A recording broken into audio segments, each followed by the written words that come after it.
पिता पुत्र पवित्र आत्मा के नाम पर आमीन। सभी को जय यीशु की। आज प्रभु यीशु के सामर्थी और जलाली नाम में आप सब लोगों का जय यीशु स्वागत है। मेरे प्रिय भाइयों बहनों, आप इस वीडियो को देखने के लिए और वचन को सुनने के लिए जितने अपने आप को तैयार करते हो और जितना अपने आप को संभाल के रखते हो, उसके लिए प्रभु आपको आशीष देगा। आपने वचनों पे चलने की ठानी है, प्रभु के वचनों को आप सुनते हो और प्रभु के वचनों पे चलते हो, तो इससे प्रभु आपको बहुत आशीष देगा और प्रभु आपको ज़रूर संभालेगा। क्यों नहीं संभालेगा? उसने पापिन स्त्री को संभाला, उसने शमशेन को संभाला और उसने राजा दाऊद को संभाला, उसने अपने चेलों को संभाला, उसने पौलुस को संभाला। तो क्या वो आपको और मुझे नहीं संभाल सकता? क्यों नहीं संभाल सकता? प्रभु संभालेगा।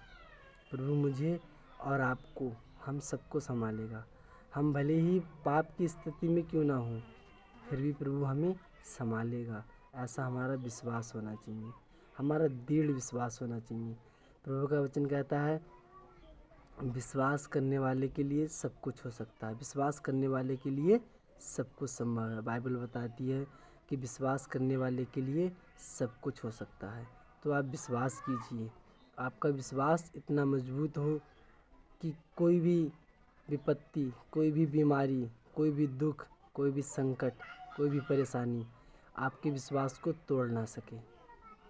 आपका विश्वास हमेशा बना रहे। आपके घर या परिवार में या किसी भी चीज़ में कैसी भी प्रॉब्लम क्यों ना हो, फिर भी आपका विश्वास प्रभु में बना रहे। इससे पता चलता है कि हम कितना प्रभु को मानते हैं। मुँह से कह दिया, लोगों के सामने कह दिया, दिखावा कर दिया, इससे फ़र्क नहीं पड़ता है। प्रभु को भी तो पता होना चाहिए। प्रभु का आत्मा हमारे दिल में बोलना चाहिए। हमें हमारी अंदर की आत्मा इस चीज़ को महसूस कर सके कि मैं प्रभु यीशु में विश्वास करती हूँ, ईसा नाज़री में विश्वास करती हूँ। और प्रभु हमें प्रतिदिन संभालेगा, उसमें विश्वास कीजिए। क्योंकि विश्वास करने वाले के लिए क्या नहीं हो सकता? विश्वास करने वाले के लिए सब कुछ हो सकता है। विश्वास करने वाले के लिए सब कुछ संभव है। तो इसलिए आज प्रभु का वचन कहता है कि आज आप उसकी वाणी को सुनिए और अपना हृदय कठोर ना करें। आज आप प्रभु की वाणी को सुनिए और अपना हृदय कठोर ना करें। जैसे कि पहले लोगों ने प्रभु की वाणी को सुना था और विद्रोह किया था और कठोर हृदय करा था और प्रभु की महिमा से, प्रभु के वरदानों से और प्रभु की आशीष से वंचित हो गए। प्रभु ने मूसा के द्वारा पूरी इजरायली सेना को मिस्र देश से प्रभु निकाल के लाया और उस प्रजा के सामने प्रभु ने कितने चमत्कार किए। उस प्रजा पर इतना अत्याचार होता था। मिस्रियों ने, फिरौन लोगों ने, मिस्रियों ने इजरायलियों पर इतना अत्याचार किया था कि वो परमेश्वर की दुहाई देने लगे और उन्होंने परमेश्वर की दुहाई दी और प्रभु ने उनकी आवाज़ को सुना और फिर प्रभु ने एक योजना बनाई। प्रभु ने एक ऐसे मनुष्य को चुना कि उसने काफ़ी सालों से उसी कार्य के लिए उस मनुष्य को तैयार करता रहा। 40 वर्ष तक मूसा मरुभूमि में भटके भटके घूमते थे, भेड़ें चढ़ाते थे और अपने ससुराल मदियानी में रहते थे। और मूसा को प्रभु ने तैयार किया और झाड़ी में मूसा को दर्शन दिया और बोले कि मेरी जनता जो मिस्र देश में फिरौन के राजा की जो गुलाम है, उसे छुड़ा के लाओ। तो मूसा ने कहा, मेरी कौन बात मानेगा? मैं तो तोतला हूँ, मैं बोल भी नहीं पाता। तब प्रभु ने कहा, ईश्वर का मुँह किसने बनाया? कि ईश्वर ने। तब प्रभु ने उसे आशीष दी और अपने महान सामर्थ्य से मूसा को भर दिया और मूसा मिस्र देश जाता है और इजरायलियों से कहता है चलो, और फ़िरौन के राजा से कहता है मैं इजरायलियों को जाने दो। तब प्रभु इजरायली वो राजा वहाँ का इजरायलियों को जाने के लिए नहीं देता है।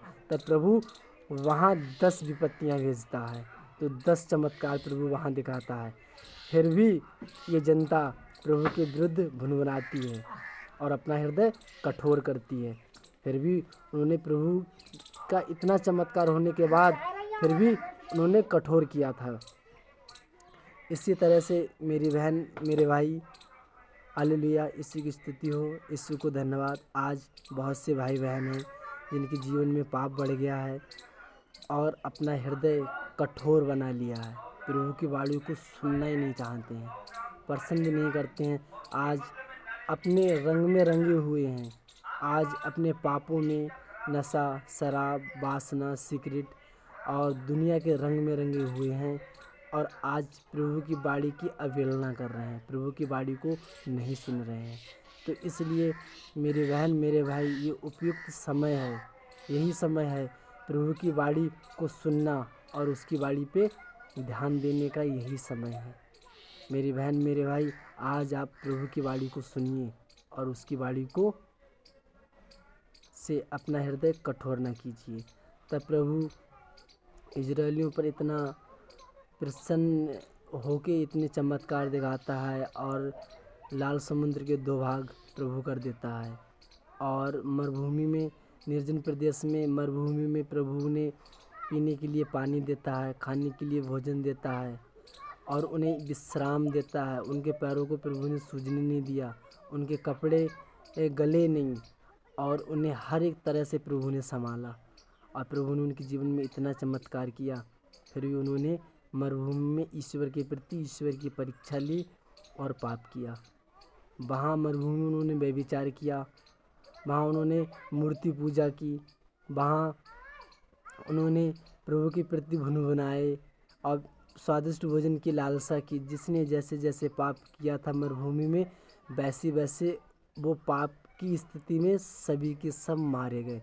उनकी मरुभूमि प्रभु ने निर्जन प्रदेश में ही कब्र में दफना दी थी। तो इसलिए मेरे बहन मेरे भाई, अब ये समय है बदलने का, ये समय है सुधरने का, ये समय है कि प्रभु की ओर लौट आने का। तब मेरी बहन मेरे भाई, प्रभु ने उस प्रजा से अप्रसन्न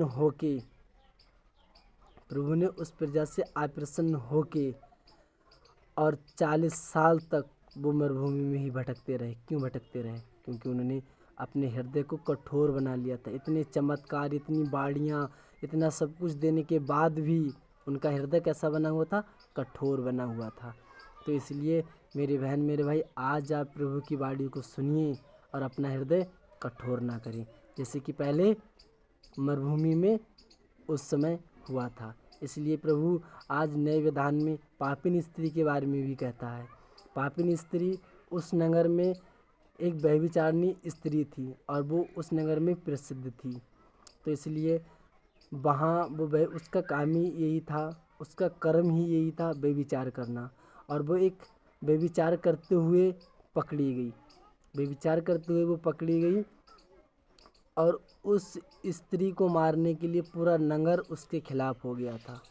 देखो, उसका पाप उसके जीवन में इतना बढ़ गया था कि उसके पाप की वजह से पूरा नगर, पूरा देश उसके खिलाफ हो गया था। तो इसलिए मेरे बहन मेरे भाई, जब मेरे और आपके जीवन में जब पाप आता है तो सभी लोग मेरे और आपके विरुद्ध खड़े हो जाते हैं और उस पाप की स्थिति में मेरी बहन मेरे भाई, पूरा नगर उस पापिन स्त्री के खिलाफ हो गया था और कोई भी, किसी ने भी उस पाप की स्थिति में उसका साथ नहीं दिया था। तो इसलिए मेरी बहन मेरे भाई, जब हम पाप करते हैं ना तो कोई हमारा साथ नहीं देता है और वो पापिन स्त्री अकेले हो गई थी और उस नगर में छोटे से लेके बड़े तक सभी के सभी ने पत्थर उठा लिया उसे मारने के लिए। और एक तरफ पूरा नगर और छोटे से लेके बड़े तक उसके खिलाफ, क्योंकि उसने पाप किया था। उसका पाप इतना बढ़ गया था कि पूरा नगर और सभी लोग उसके खिलाफ थे और सभी के हाथों में पत्थर थे। और लोग प्रभु यीशु से कहते हैं कि ईसा ऐसी लोगों को या ऐसे औरतों को मूसा की संहिता के अनुसार पत्थर से मार देने का आदेश है। ईसा, आप क्या कहते हैं? प्रभु यीशु, आप क्या कहते हैं? जो पाप करता है, ऐसे लोगों को, जो व्यभिचार करता है, ऐसे लोगों को मूसा की संहिता के अनुसार मार देने का आदेश है। आप क्या कहते हैं?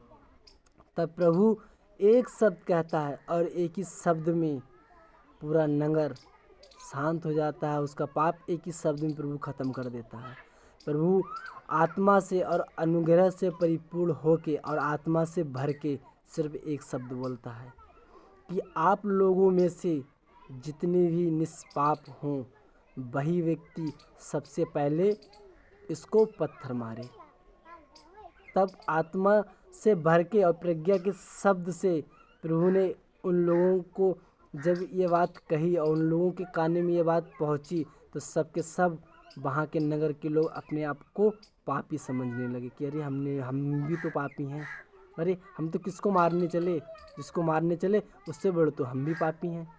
सब अपने आप को पापी समझने लगे, सब के सब अपने आप को महापापी समझने लगे और पत्थर छोड़ के वहाँ से चले गए। तब प्रभु उस औरत से कहता है, बेटी अब ऐसा मत करना, ऐसा अब मत करना। और जब प्रभु अपनी प्रज्ञा और पवित्र आत्मा से भर के उस औरत से कहता है, बेटी दोबारा अब ऐसा पाप मत करना, और वो व्यभिचारिणी औरत उस दिन से वो पाप नहीं करती है। उसकी चर्चा फिर बाइबल में नहीं है। इसके हिसाब से प्रभु के एक ही शब्द ने उसका जीवन को बदल दिया। देखो, जब हम पाप करते हैं तो पाप की स्थिति में उसका साथ किसी ने नहीं दिया, लेकिन प्रभु यीशु फिर भी उसके साथ खड़ा था। जब वो अकेली थी तो अकेले भी उसके बराबर में प्रभु खड़ा था। मैं और आप, हम सब लोग अगर पाप करते हैं तो पाप की स्थिति में भी प्रभु मेरे और आपके साथ बना रहता है। और हम अपने पापों को अगर स्वीकार करेंगे प्रभु के सामने और उससे क्षमा मांगेंगे, प्रभु मेरे पापों को क्षमा कर दे, तो वो क्यों नहीं क्षमा करेगा? क्यों नहीं हमें पाप से उबारेगा? जैसे पापिन स्त्री को प्रभु ने उसके पाप से उबारा, निकाला, और अपनी महिमा के लिए कब से उसने उसको तैयार किया था तो निकाला, तो वैसे आपको और मुझे नहीं निकालेगा? निकालेगा, क्यों नहीं निकालेगा? इसलिए मेरी बहन, मेरे भाई, आज समय है। अगर हम पाप करते हैं तो पाप की वजह से हम नहीं देख पाते हैं और हम सोचते हैं हम तो अकेले हैं, हमारा साथ देने वाला कोई नहीं है, क्योंकि पाप की दीवार इतनी ऊंची हो जाती है कि उसमें हमें कुछ दिखाई नहीं देता है। और उसी ही समय प्रभु से रोने की और बाइबल पढ़ने की, वचनों पे चलने की और पापों की क्षमा मांगने की ज़रूरत है।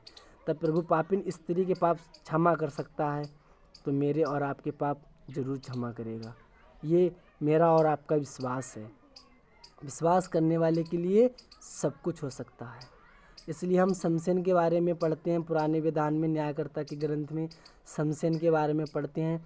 शमशेन बचपन से ही प्रभु को समर्पित था और शमशेन को प्रभु ने वो शक्ति, वो सामर्थ्य और वो बल दिया था कि अब उसने अपनी भुजाओं से द्वार के फाटकों को उखाड़ दिया था। इतना तगड़ा सामर्थ्य शमशेन को प्रभु ने दिया था और फिलिस्ती जनता उससे हैरान हो गई थी। उसने 300 लोमड़ियों को पूंछ में आग लगा दी थी और फिलिस्तियों की फसल को बर्बाद कर दिया था। ये सामर्थ्य था। गधे की एक हड्डी से, गधे की जबड़ी की एक हड्डी से 1000 लोगों को शमशेन मार देता है। प्रभु का सामर्थ्य देखो कितना तगड़ा उसके जीवन में था। और जब शमशेन के जीवन में जब पाप आया तो वो सामर्थ्य उसके जीवन से चला गया। ऐसे ही अगर प्रभु मुझे और आपको वरदानों से भरता है, नवाजता है, और मेरे और आपके जीवन में अगर पाप आ जाता है तो प्रभु अपने वरदान रद्द नहीं करता है, लेकिन कुछ समय के लिए हमें छोड़ देता है, क्योंकि हम अपने पापों में अंधे हो जाते हैं और हम पहचान नहीं पाते हैं। तो इसलिए मेरी बहन, मेरे भाई, शमशेन ने भी लास्ट में फिर उसके विरोधियों ने शमशेन की आंखें फोड़ दी। एक छोटा सा बच्चा उस महारथी को, जिसके अंदर वो सामर्थ्य था कि किसी की ज़रूरत नहीं पड़ती थी सहायता लेने की, और उसके जीवन में जब पाप आया तो एक छोटा सा बच्चा उसको रास्ता दिखा रहा है। देखो, जब पाप हमारे जीवन में आ जाता है तो जिसकी कोई वो नहीं रहती है, जिसकी हम कल्पना नहीं कर सकते हैं, वो लोग हमें सहारा देते हैं। तो इसलिए मेरी बहन, मेरे भाई, आज समय है पाप से निकलने का। आज समय है, आज आप प्रभु की वाणी को सुनिए और अपना हृदय कठोर ना करिए, जैसे कि पहले के लोगों ने किया था। कितने उदाहरण मेरे और आपके सामने प्रभु ने आज रखे हैं। इसलिए मेरी बहन, मेरे भाई, आप प्रभु की वाणी को सुनिए और आज उसको ध्यान से मन लगा के सुनिए। और शमशेन लास्ट में मंदिर में जाता है उस बच्चे का सहारा लेके और रोता है, रो रो के प्रभु से विनती करता है कि प्रभु आज मुझे वही पुराना वाला सामर्थ्य दे दे, क्योंकि मैं पापी हूँ, मैंने तेरे विरुद्ध पाप किया है। जब वो अपने पापों को स्वीकार करता है और रोता है तब प्रभु पुराना वाला सामर्थ्य उसको फिर से वापस दे देता है। देखो, उसने पाप किया अपने जीवन में, उसका सामर्थ्य खत्म हो गया, फिर उसने रो रो के प्रभु से विनती की और प्रभु ने उसके पापों को क्षमा कर दिया, फिर से उसको वही सामर्थ्य दिया और वो उस सामर्थ्य से मंदिर के दोनों खम्भों को पकड़ के और उखाड़ देता है। मंदिर के नीचे जितने भी फिलिस्ती लोग, जितने भी उसके दुश्मन थे, सबको साथ वो भी मर जाता है और वो लोग भी मर जाते हैं। तो इसलिए मेरी बहन, मेरे भाई, आज समय है पाप से निकलने का, आज समय है प्रभु की वाणी का सुनने का। तो इसलिए मेरे बहन, मेरे भाई, आज आप उसकी वाणी को सुने और अपना हृदय कठोर ना करें। यहीं पे मैं आप लोगों के लिए प्रार्थना करूंगा और आप लोग मेरे लिए भी प्रार्थना करें कि मैं अधिक से अधिक प्रभु के सामर्थ्य में, प्रभु के वचन में और उसकी आत्मा में बढ़ूं, जिससे कि मैं हर रोज़ आपको एक नए वचन के साथ आपसे शेयर कर सकूं, वही बोलूं जो प्रभु मुझसे बोले। आइए प्रेमी पिताजी, मैं सभी भाई बहनों के लिए प्रार्थना करता हूं जिनके जीवन में पाप आ गया है, पाप की स्थिति में उनको कोई रास्ता नहीं दिख रहा है। प्रभु, उन सभी भाई बहनों के जीवन में प्रभु तेरी उपस्थिति हो, उन्हें अपने अनुग्रह से, अपने सामर्थ्य से भर दे, अपनी आत्मा से भर दे, उनके पापों को क्षमा कर दे और वो पाप की स्थिति में मर के एक नया जीवन जिए और तुझ में एक नई सृष्टि बन जाएं और फिर से तेरी ओर लौट आएँ और उनके जीवन में कभी वो पाप ना करें और तेरी महिमा से वो परिपूर्ण हो जाएं। उनके जीवन में जो भी बीमारी के बंधन, दुष्ट आत्मा के बंधन, शैतानी बंधन, नाना प्रकार की विपत्तियों के बंधन हैं, उन सभी बंधनों पर अधिकार ले। यही प्रार्थना मांगता हूँ ईसा नाजरी के नाम से, आमीन। सभी को जय यीशु की। मेरे बहन, मेरे भाई, पाप नहीं करना है। हम मिलेंगे अगली वीडियो में एक नए संदेश के साथ। तब तक के लिए जय यीशु और प्रभु में बने रहिए और प्रभु के वचन को सुनिए। प्रभु आपको ज़रूर ज़रूर आशीर्वाद देगा और आशीषों से भर देगा, वरदानों से भर देगा। जय यीशु की।